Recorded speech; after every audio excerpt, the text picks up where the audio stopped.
My name is Kristen Witt, and I'm a PhD candidate at the University of Kentucky. And by the end of this presentation, I hope to leave you an advocate for science education. I bet you didn't know, science tends to be nearly absent from elementary schools across the United States.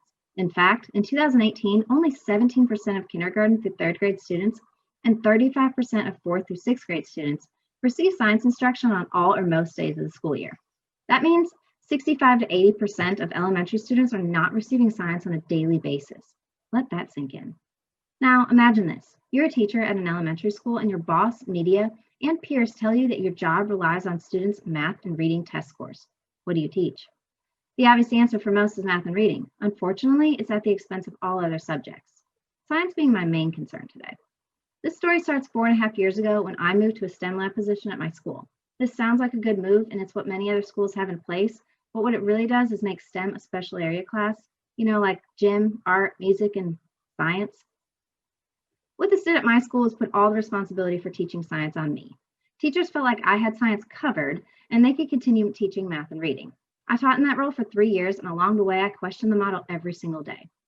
One day, I decided to do the math. If I see students an hour a week, this means our students get less than 30 hours of science instruction a year. To put that into perspective, reading is taught 2 hours a day. That's roughly 350 hours a year for reading instruction. Then, after several years of not being tested, in 2017, the state test scores came out. Elementary students in the state scored a 31%. My district, 30%. My elementary school, 14%. The funny thing is, people were shocked about these scores. How do you expect to score well in an area that's not taught? Luckily, those scores created a sense of urgency towards science education within the district. They soon adopted the Amplify Science curriculum to be used daily by their elementary classroom teachers starting in the 2019-2020 school year. As this was happening, I began researching the STEM specialist topic and realized it would be my dissertation. I conducted multiple literature reviews and ultimately decided to go to my principal and pitch the STEM specialist co-teaching model. He listened to me, helped me work out the details, and accepted my proposal for the role.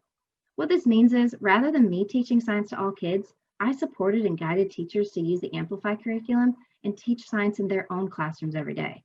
I planned with teachers, co-taught with them, and helped in whatever way they needed. What I found was that the addition of a STEM specialist co-teaching model did positively impact science instruction in the elementary classroom and made strides towards daily science teaching and learning.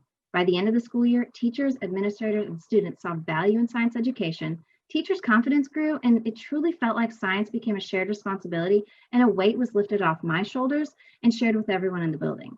Science instruction is needed at the elementary level.